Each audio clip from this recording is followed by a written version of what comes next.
Bonsoir à toutes et à tous. Pour commencer cette vidéo, je vous présente tous mes vœux de bonheur pour cette année 2013 qui commence, qu'elle vous apporte tout ce que vous souhaitez, surtout la santé comme on dit beaucoup ici, et puis amour, argent, travail, vraiment qu'elle soit riche de beaucoup de choses. On se retrouve nous ce soir pour une vidéo de produits terminés. Ça fait quelques temps que j'ai fini pas mal de produits, donc quelques-uns qui sont des produits tout faits du commerce, et puis une plus grosse partie d'ingrédients Aromazone qui ont été terminés à la suite de confection de cosmétiques maison. Donc on commence avec la poudre sobioéthique, la poudre compacte sobioéthique, donc en teinte beige clair, qui fait 10 grammes. Que j'avais acheté dans mon magasin Leclerc. J'avais payé une dizaine d'euros. Il me semble qu'elle est moins chère sur le site Léa Nature et peut-être sur d'autres sites aussi, je ne sais pas. Là, je crois qu'elle fait exactement 10,89 €, il me semble. Donc, elle m'a duré relativement longtemps, sachant que moi, je mets de la poudre tous les jours. La couleur est plutôt intéressante, une bonne pigmentation, sachant que moi j'ai la peau vraiment, mais je suis vraiment très claire de peau. La plupart des poudres me donnent un effet un peu orange, j'ai vraiment besoin de beaucoup les travailler. Enfin, je galère pas mal pour trouver une bonne poudre. Celle-là, en termes de pigmentation pour ma carnation, elle est bonne. Ce que je lui reproche, c'est son manque de matité. C'est-à-dire que moi, bien que j'ai la peau sèche, souvent en mi-journée je brille sur la zone T et sur le haut des joues. Et c'est ce qui s'est passé avec cette poudre. J'ai été obligée souvent du temps de midi en début d'après-midi de me passer une petite feuille absorbante parce que j'avais vraiment la zone T et le haut des pommettes qui brillaient. Donc c'est son petit défaut, elle est pour moi pas assez matifiante. Je pense pas que je vais en racheter tout de suite parce que là j'en ai d'autres en cours, et puis il y a très longtemps que je veux essayer d'en faire une, donc peut-être que ma prochaine commande Aromazone sera dédiée aux ingrédients pour essayer de faire une poudre compacte, mais bon voilà, bonne poudre quand même de manière générale, et elle a une odeur qui est très agréable. C'est la première fois, il me semble, que je trouve qu'une poudre a une odeur agréable. D'habitude elles n'ont pas d'odeur du tout, et là il y avait une odeur comme un petit peu une odeur de melon ou de fruits, je sais pas exactement à quoi c'est dû, mais c'est vrai que c'est agréable, c'est changeant et c'est plutôt sympa. Donc voilà pour la poudre sobioéthique. Ensuite j'avais acheté donc dans ma parapharmacie Leclerc, non pas dans ma parapharmacie, en magasin directement, un déodorant Biofa Nature à la pierre d'Alain et à la fleur de lin sans alcool. Potentiel, efficacité 24 heures. J'ai pas grand chose à dire de ce déodorant. En termes d'efficacité, bon il est relativement efficace. L'odeur est relativement neutre. Le prix c'était pas très cher, je crois que j'avais payé autour de 2 €. Bon voilà, j'avais voulu le tester. Après pas non plus de points vraiment positifs, pas non plus de points négatifs, je pense pas que j'en achèterai spécialement. Voilà. Ensuite, dans les produits issus du commerce, toujours chez Leclerc, un gel douche de toilette intime, qui fait corps et toilette intime, Corinne de Farm. Alors c'est pas une marque bio, à ce qu'il me semble initialement, mais je l'avais acheté parce qu'il y a 95% d'ingrédients qui sont d'origine naturelle, et il n'y a pas de parabènes et pas de savon. Donc voilà, j'avais trouvé ça intéressant parce que le même type et en plus il n'est pas très cher, je crois que je l'ai payé 1,80 € et quelques pour 250 ml, donc une grande contenance. Le gel douche de toilette intime de chez Biofa fait plus de 4 €. J'ai vraiment été surprise de cet écart de prix que je trouvais énorme, alors que celui-là a 95% d'ingrédients d'origine naturelle. Il n'y a pas de parabènes, pas de TEG, et il a vraiment la composition d'un produit bio, sans forcément bien sûr l'étiquetage bio, mais il est vraiment très bien quoi. Donc je le conseille, j'en rachète, je vais me faire que de celui-là maintenant et je l'aime vraiment bien. Voilà. Ensuite donc j'avais acheté un gel douche l'arbre vert, un gel douche écologique bien net, sans allergènes, sans parabènes, il a l'écolabel. La première fois que je l'ai utilisé, j'avais l'impression de me laver avec de la lessive. L'odeur, je la trouvais désagréable, la texture, je la trouvais mais super désagréable. J'avais vraiment hâte de finir ce produit. D'ailleurs, je ne l'ai pas utilisé pendant quelques temps, je l'avais rangé dans un coin de ma salle de bain, puis je me suis demandé ce que j'allais pouvoir faire de ce truc-là. Et puis, il y a peut-être un mois de ça, j'ai eu des petites plaques d'eczéma sur les avant-bras et puis sur les mains. Parce que j'utilisais un gel douche Yves Rocher, donc qui est une composition beaucoup moins hypoallergénique. Donc j'ai ressorti celui-là. Et à force d'utilisation, alors c'est sûr que la texture est un petit peu particulière, l'odeur m'y suis faite. Je trouve que finalement il sent vraiment pas une odeur si désagréable que ça. Je m'étais un peu emballée et tout compte fait c'est quand même pas si désagréable que ça. Et en termes de neutralité pour la peau, il est vraiment super. Mes plaques d'eczéma ont disparu au bout de quelques jours et j'avais vraiment la peau douce, bien lavée, bien hydratée, qui sentait bon. Donc je pense pas que j'en rachèterai parce que c'est vrai que j'accroche pas avec la texture de ce gel douche, mais en cas de d'eczéma ou de problème de peau important, je me dis que il ne peut faire que du bien. Donc voilà, gel douche de l'Arbre Vert en 300 ml. Le prix, je ne me souviens plus combien je l'avais payé, mais c'était pas excessif pour un gel douche écologique.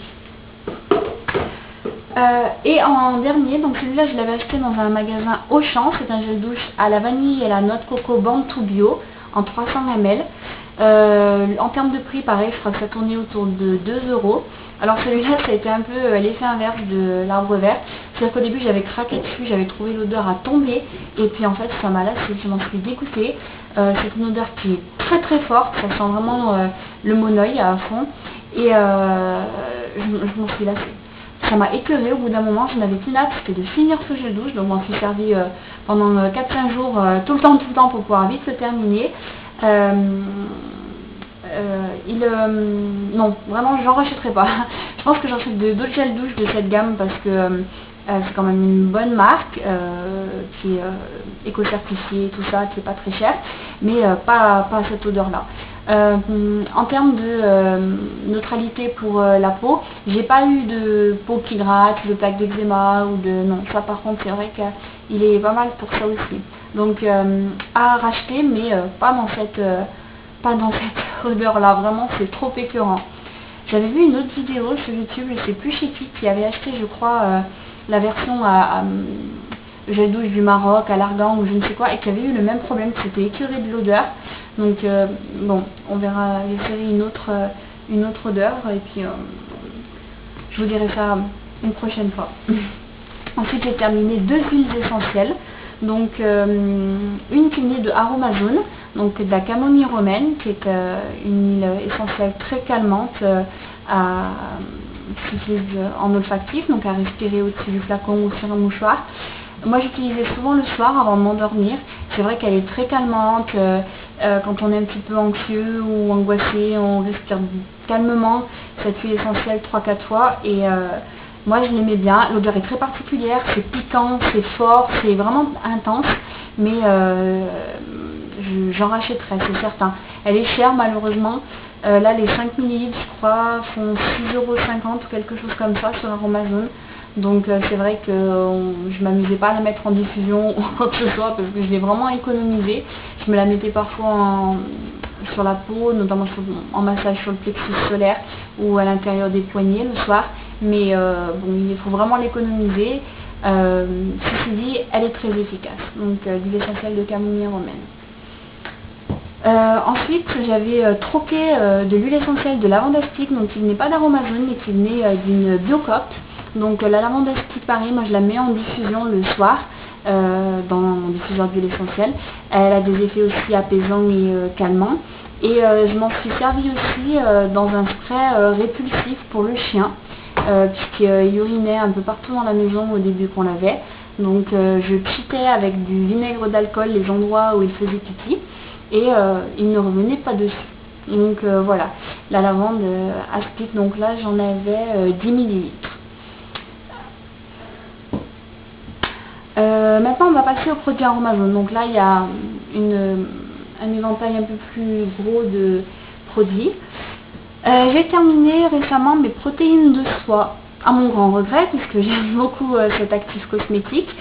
Les protéines de soie, souvent, elles sont utilisées dans tous les soins capillaires, puisqu'elles aident les cheveux à se régénérer. C'est un adoucissant, un fortifiant, ça les rend soyeux, ça aide au lissage, enfin ça les hydrate vraiment en profondeur. C'est un bon actif dans tout ce qui est masque capillaire, shampoing, après-shampoing. Et je l'ai utilisé aussi, je crois, une ou deux fois dans une crème pour le visage, puisque ça aide aussi là à hydrater la peau en profondeur. Donc je les ai terminés, j'en rachèterai. Pour le moment, j'ai de la provitamine B5 et l'actif complexe hydratation intense en 30 ml, donc je ne veux pas accumuler les produits qui ont les mêmes propriétés, mais quand j'en aurai besoin, j'en rachèterai, parce que c'est vraiment un bon produit. Voilà, donc pour les protéines de soie, je vous aurais bien dit le prix, mais je m'en souviens plus. Toujours chez Aromazone, j'ai terminé ma base lavante en 250 ml. Donc, comme son nom l'indique, c'est une base qui lave. Je m'en suis servi pour faire des gels douche et un shampoing pour mon copain. Et aussi en gel douche d'appoint quand vraiment j'avais des soucis d'eczéma sur les avant-bras. On peut s'en servir vraiment, mais tout seul. Un gel douche, c'est très très neutre, ça lave juste et ça n'irrite pas la peau plus qu'elle ne l'est déjà quand on a ce type de soucis. Donc voilà. Je sais qu'on peut s'en servir aussi de nettoyant pour le visage, tout seul ou mélangé avec des actifs cosmétiques, en gel douche de toilette intime, en base de lavage pour les bébés. Donc c'est vraiment très très complet. J'en rachèterai, c'est certain. Je pense même racheter le format au-dessus. Là c'était 250 ml et je pense que je vais racheter le format au-dessus parce qu'on s'en sert quand même pas mal. J'ai terminé aussi mon huile végétale de macadamia. Donc je m'en étais servi pour faire des soins anti-vergeture, donc pour moi et puis pour une copine d'école. C'est une huile qui est, je pense, relativement efficace au vu des bénéfices qu'elle apporte sur la peau. L'odeur est un peu particulière, ça sent vraiment ces produits, c'est oui, de noix quoi, hein, noix de cajou. Voilà, vraiment c'est une odeur bien particulière, un peu boisée, je sais pas comment dire. Donc voilà. D'instinct, j'en rachèterai pas parce que je ne saurais pas forcément quoi en faire. Après, si j'ai besoin de nouveau de faire des produits pour la peau, j'en rachèterai sans problème puisqu'elle est vraiment de bonne qualité. Ensuite, j'ai terminé ce produit-là, donc ça s'appelle du BTMS. C'est un conditionneur donc, qui s'utilise dans les shampoings et les masques. Donc là, c'est présenté dans ce packaging-là parce que normalement, ce sont des petites billes blanches que l'on fait fondre avec une huile et donc qui servent à conditionner les cheveux, à les gainer. Voilà. Donc ça aussi, je pense que j'en rachèterai parce qu'on peut difficilement s'en passer quand on veut faire des produits pour les cheveux. C'est vendu en 30 grammes, donc voilà, je pense que ça va revenir aussi dans ma trousse d'ingrédients de base. Et puis j'ai terminé donc deux hydrolats, donc hydrolat de menthe poivrée. Donc je l'avais acheté pour m'en servir de tonique puisque j'avais lu sur le site d'Aromazone que ça aidait à resserrer les pores. J'avais les pores qui étaient un petit peu dilatés là sur les joues et donc il disait que en tonique ça pouvait resserrer les pores. Je suis un petit peu déçue parce que ça ne resserre pas vraiment les pores.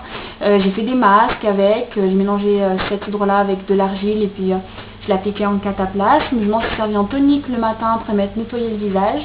Non, on voit toujours mes pores, donc bon, je suis un petit peu déçue parce que j'attends beaucoup des produits Aromazone, je suis une grande consommatrice. Et bon, non, celui-là, pas vraiment. Alors là, il y a aussi écrit qu'il est connu pour soulager les démangeaisons cutanées et utilisé en cas de transpiration excessive. Je m'en suis pas servi pour cet usage-là. Peut-être que là, il est efficace, mais pour resserrer les pores, non, pas sûrement en tout cas. Donc bon, Je verrai si j'en rachète ou pas en fait. Et pour terminer, j'ai terminé mon hydrolat de lavandine. Donc celui-là, à la base, je l'avais acheté pour faire une lotion nettoyante pour ma grand-mère, qui est une archi fan de l'odeur de lavande. Donc je lui en avais mis dans sa lotion. Et pour la terminer, je m'en suis servi après, moi-même pareil, en lotion tonique pour le visage. L'odeur, j'aime bien, mais sans plus. La lotion que ma grand-mère a, elle l'adore, elle dit qu'elle est vraiment très efficace, elle lui laisse la peau douce, fraîche, donc bon, je pense que elle est à réutiliser et à racheter sans doute dans les prochains hydrolats. J'ai d'autres hydrolats en vue bien sûr, mais je pense que je finirai par en racheter. Voilà. Donc voilà pour cette vidéo. Si vous avez des questions, des commentaires, n'hésitez pas à les mettre en barre d'infos et puis j'y répondrai avec plaisir. Je vous fais des gros bisous et à bientôt. Ciao!